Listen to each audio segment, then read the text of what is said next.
aujourd'hui, je vous propose de vous attaquer à l'examen de chimie du CESS professionnel d'avril 2022. Donc, il y a 30 points à gagner. Et donc, le but, c'est vraiment d'apprendre à le faire. Donc, je vais vraiment vous laisser quelques secondes à chaque fois pour faire une capture d'écran de la question et d'essayer de répondre par votre côté.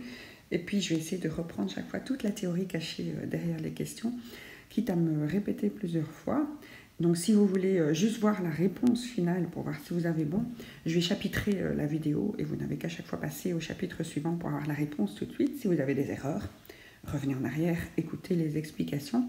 Donc, soyez vraiment actif quand vous regardez cette vidéo et pas seulement la laisser défiler en mode j'écoute sans vraiment prendre de notes.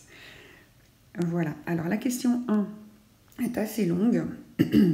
Elle est sur 10 points et elle prend 2 pages. Donc, si vous voulez vraiment toutes les questions d'un coup, je vous la place comme ça. Et donc, faites une capture d'écran pour pouvoir zoomer et répondre à tout avant de venir voir la réponse.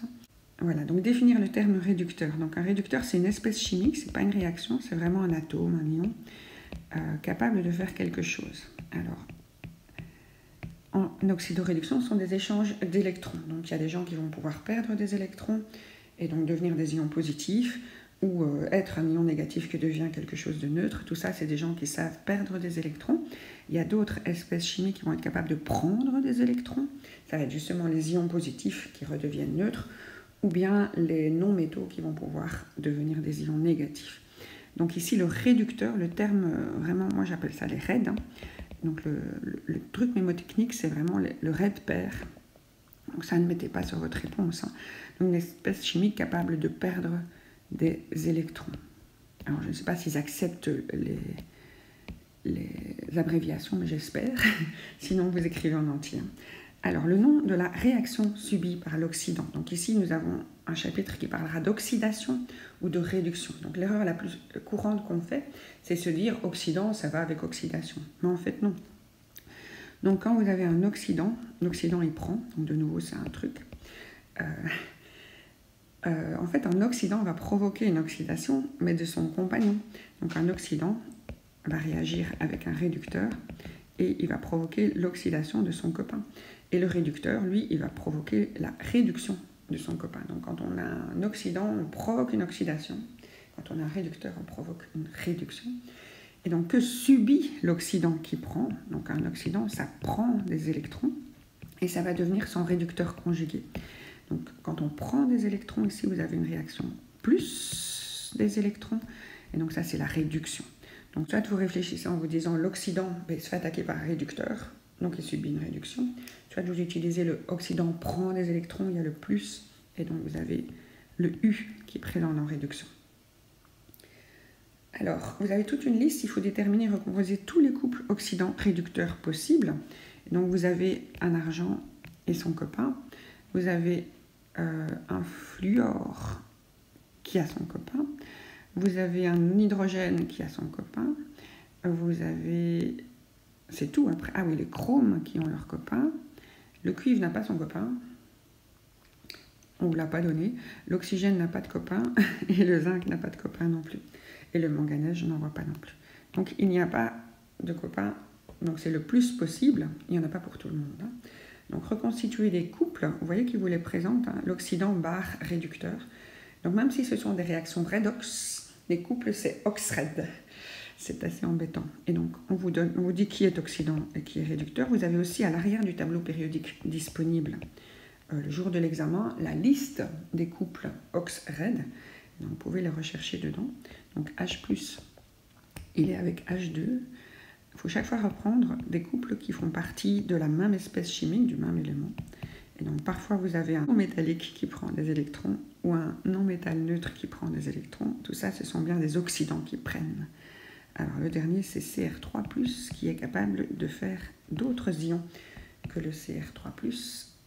J'ai oublié quelqu'un. 1, 2, 3, 4, 1, 2, 3, 4. Voilà. Alors justifier pourquoi certains éléments ne font pas partie d'un couple. Dans un couple, il faut 2 étages d'oxydation. Il faut quelqu'un qui a plus ou moins d'électrons de la même espèce. Pourquoi certains éléments ne font pas partie d'un couple? Certains éléments ne sont présents que sous une forme, soit l'oxydant, virgule, soit le réducteur, et le couple comprend les deux espèces. Ne sont présentes dans la liste, hein. Ça existe. Hein. Voilà. Écrire les demi-équations pour identifier les réducteurs et les oxydants des couples obtenus au point 3. Donc, écrire des équations de demi-équations, enfin des demi-équations, c'est vraiment se dire j'ai mon oxydant qui prend des électrons et qui donne mon réducteur conjugué. Donc c'est ox plus électron qui donne red conjugué, celui du couple. On pourrait écrire dans l'autre sens. Hein. On pourrait écrire le red qui donne l'oxydant plus les électrons retirés au red.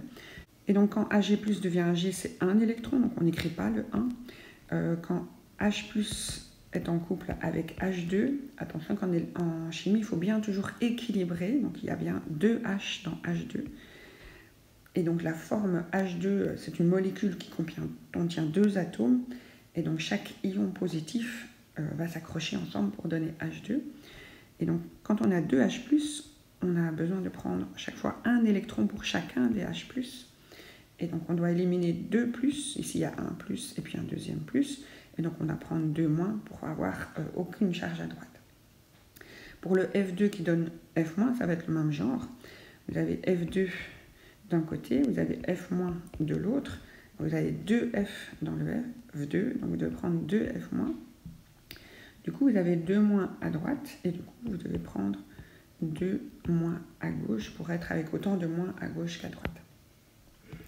Et le dernier, le Cr3+, il pourrait être en couple avec Cr neutre et donc prendre 3 électrons. Mais ici, ce qu'on vous propose, c'est un couple un peu entre 2 ions. Et donc, pour passer de 3+ à 2+, vous avez besoin d'un seul électron pour, quelque part, neutraliser une des charges plus et il vous en reste 2. Voilà pour la question 1.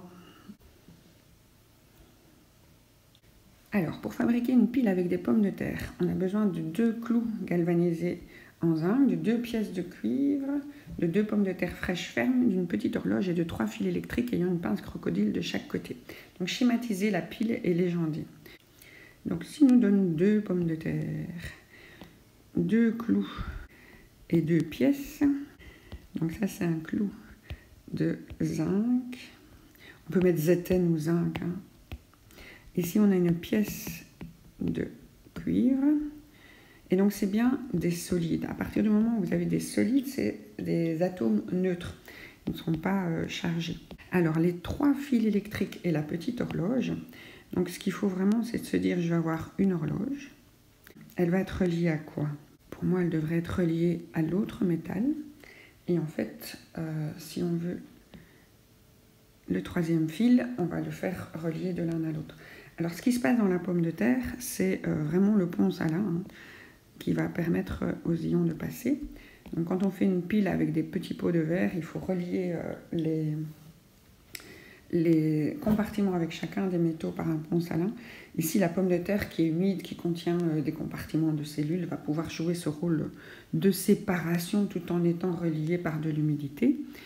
Voilà, donc je crois que quand on vous demande de schématiser, légender, c'est utiliser tout ce qu'il y a dans l'énoncé. Et les pinces croco, vous pouvez les mettre ici. Chaque fil électrique, on a des pinces croco de chaque côté, donc on dessine les pinces croco pour faire encore mieux. Donc c'est vraiment des petits trucs qu'on accroche sur les fils pour qu'ils puissent s'accrocher sur des morceaux de métal. Donc pour la deuxième partie de la question, on vous dit que le zinc est un réducteur plus fort que le cuivre. Donc faites attention de bien vous rappeler que les couples, les oxydants forts sont en haut, les raids forts sont en bas. Et donc quand on vous parle des zinc réducteurs forts, il est ici en bas. Et le cuivre, il est plus haut. Donc il est moins fort. De nouveau, vous avez un tableau périodique, allez vérifier, reprenez bien les ordres, prenez votre temps. Ok. Et donc ici, vous allez avoir en couple le Cu2+, a priori. Mais il pourrait être un plus, mais il est plus souvent utilisé sous forme de plus. Et les éthènes, par contre, il n'a que le 2+. Si vous cherchez dans le tableau, il n'a qu'un seul endroit. Ok, donc si le zinc est un réducteur plus fort, celui qui va réagir, c'est l'oxydant fort Cu2+, qui va donner le Cu. Et celui qui va réagir, c'est le réducteur fort qui va donner Zn2+. Et donc, si on veut terminer au-dessus, mais ça, c'est pas demandé dans le schéma. Donc, je vais mettre du côté du zinc que lui réagit vers Zn 2 plus 2 électrons. Il donne son compagnon. Et du côté du cuivre, il part du 2+, et il a besoin de 2 électrons pour donner du Cu. Du coup, c'est le zinc qui va fournir des électrons. Donc le zinc, il va partir du solide, donner du Zn2+, qui va être sous forme aqueuse dans la solution, et donner des électrons de l'autre côté. Donc c'est vraiment mon zinc solide, mon clou, qui donne des ions et des électrons. Il se désagrège. Par contre, mon cuivre, lui, de l'autre côté, mon cuivre, il va récupérer du Cu2+, et reformer plus de cuivre. Alors, est-ce qu'il y a du cuivre dans la patate? Oui ou non. Et en fait, d'autres réactions pourraient avoir lieu. Peut-être de l'oxygène ou de l'eau ou d'autres choses. Mais en tout cas, il y a quelqu'un qui va venir récupérer les électrons là-bas de l'autre côté. Ok. Et donc, le métal qui est le réducteur le plus fort est quelqu'un qui va jouer le rôle de réducteur, donc qui perd des électrons. Donc, c'est bien une borne qui fournit des électrons. Et des électrons, c'est négatif. Donc l'endroit d'où partent les électrons, c'est le côté négatif, et l'endroit où vont les électrons, c'est le côté positif, ils sont attirés par ça. La borne positive, c'est le cuivre, et la borne négative, c'est le zinc. Mais ça ne se trouve pas en 2 secondes, hein. C'est vraiment en regardant la force, qui va réagir dans quel sens. Voilà. Alors ici, par contre, c'est la même question. Donc une anode, c'est une borne négative, et une cathode, c'est une borne positive. Donc l'anode est bien celle du zinc, la borne négative, et la cathode c'est bien celle du cuivre, la borne positive. Serait-il possible de réaliser une pile avec une vieille pomme de terre desséchée? Dans ce cas-ci, je vous avais dit que ce qui manque entre les deux métaux, c'est le fameux pont salin entre les deux compartiments. Et donc c'est bien parce que la pomme de terre est bien humide et pleine d'eau que des ions peuvent continuer à circuler dans la pomme de terre. Donc la réponse ici c'est non. Donc non, entre les électrodes, des ions doivent circuler dans de l'eau des cellules, hein. Virgule, le circuit doit être fermé. Donc quand il manque le pont salin entre deux compartiments en plastique ou en verre, hein, on dit que le circuit est ouvert, qu'il n'y a pas de continuité dans les déplacements des charges. Et ici, c'est vraiment le manque d'eau, hein, qui va faire qu'on coupe un peu la circulation des charges. Si on remplaçait chaque clou en zinc par une pièce en cuivre, l'horloge fonctionnerait-elle toujours? Eh ben, si vous avez du cuivre et du cuivre, vous n'auriez plus que le couple du cuivre. Et donc non, il faut 2 couples redox de forces différentes pour qu'ils aient envie de réagir, enfin, pour que l'oxydant fort réagisse avec le réducteur fort. Un oxydant ne réagit pas avec un réducteur de même force. Le but du jeu, c'est de vraiment partir avec des gens instables, énergétiquement pleins d'énergie, et obtenir des molécules moins stables, donc des réducteurs et des oxydants moins forts, et l'énergie chimique, comme ça, est partie sous forme d'énergie électrique. Donc il nous reste une question.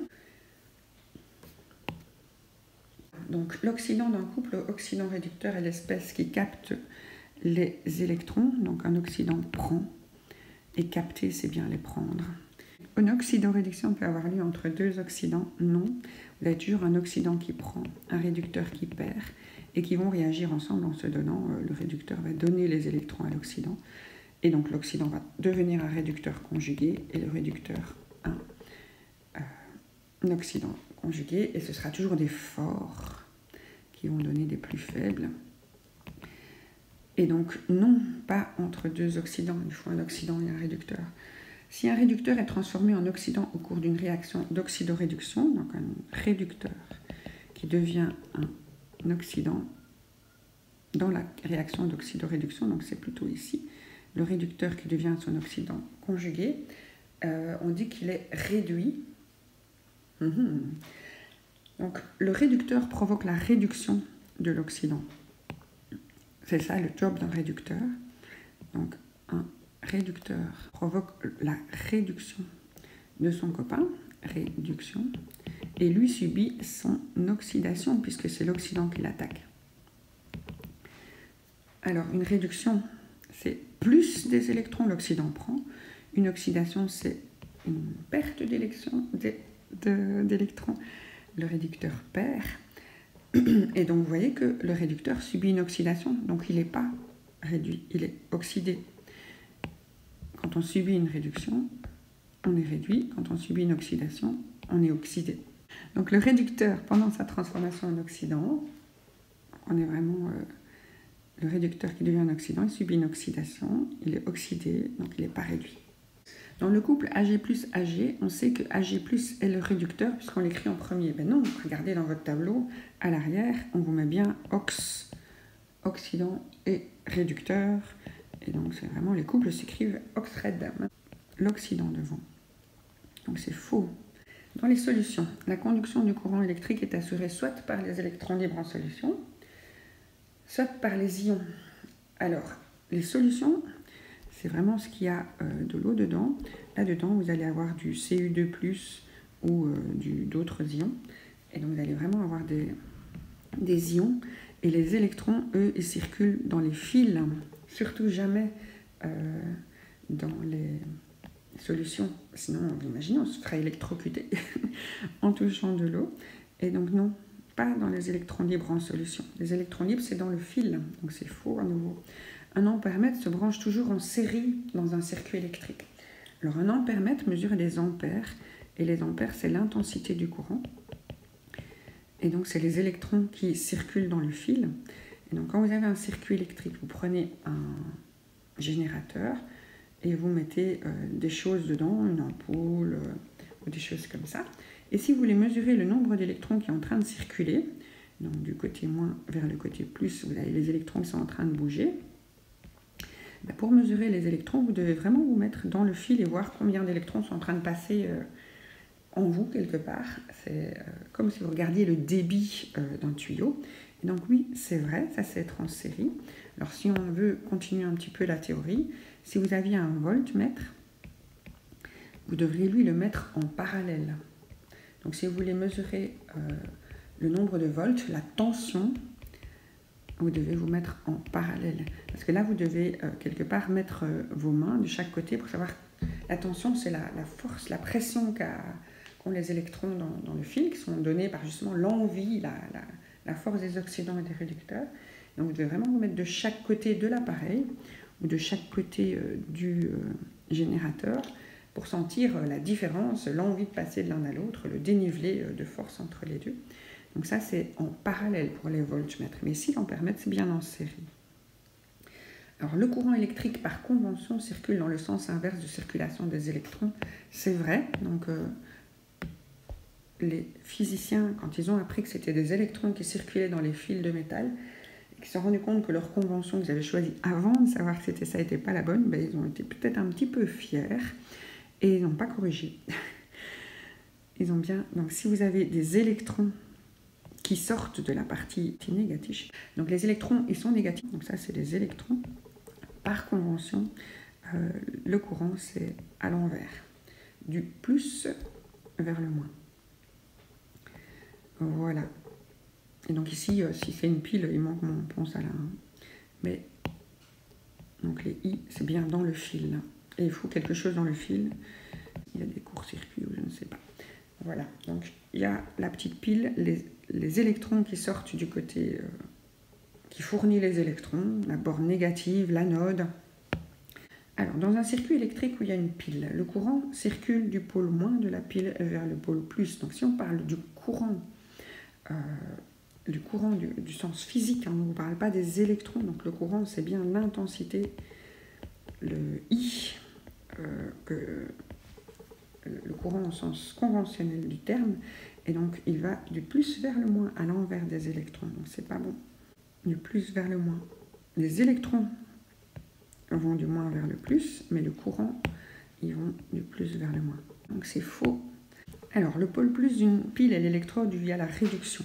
Donc, si on reprend depuis le début, une réduction, c'est plus des électrons, plus, et donc c'est un oxydant qui prend, qui devient un réducteur. Et donc, si vous avez besoin d'électrons qui arrivent dans votre petit pot où a lieu la réduction, c'est bien la borne positive qui va les attirer. Et donc, ça, c'est vrai.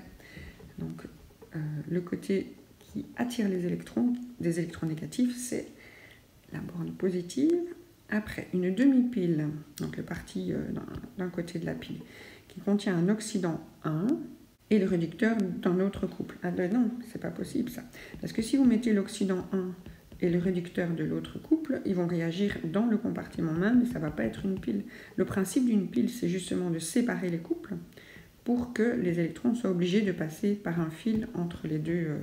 Alors le 1 et le 2, c'est vraiment une habitude qu'on a de mettre le numéro 1 à l'oxydant plus fort, qui est toujours au-dessus, donc numéro 1, et le réducteur moins fort, le réducteur plus fort aussi, qui est en dessous, puisque les réducteurs sont classés à l'envers. Donc le numéro 1, c'est juste le premier dans la suite des infos, et donc l'oxydant 1, par définition, est l'oxydant plus fort, et le réducteur 2, par définition, est le réducteur plus fort.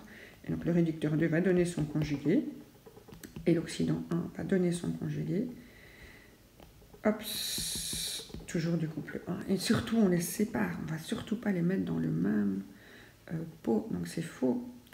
Donc la demi-pile, le côté d'un côté positif ou négatif de la pile, ne va certainement pas contenir les deux, sinon la réaction se fera dans le pot et pas par le fil. Voilà, donc c'est une matière assez précise, donc il n'y a pas énormément de théorie, mais comme il y a de chaque fois tout et son contraire, il faut chaque fois le prendre du bon côté et garder confiance à sa possibilité de rester sans se faire retourner comme une crêpe. Donc si jamais vous voyez une question qui vous paraît loin de votre habitude, vraiment chaque fois refaire tout le petit schéma petit à petit et sans perdre ses moyens. Donc bon courage à chacun.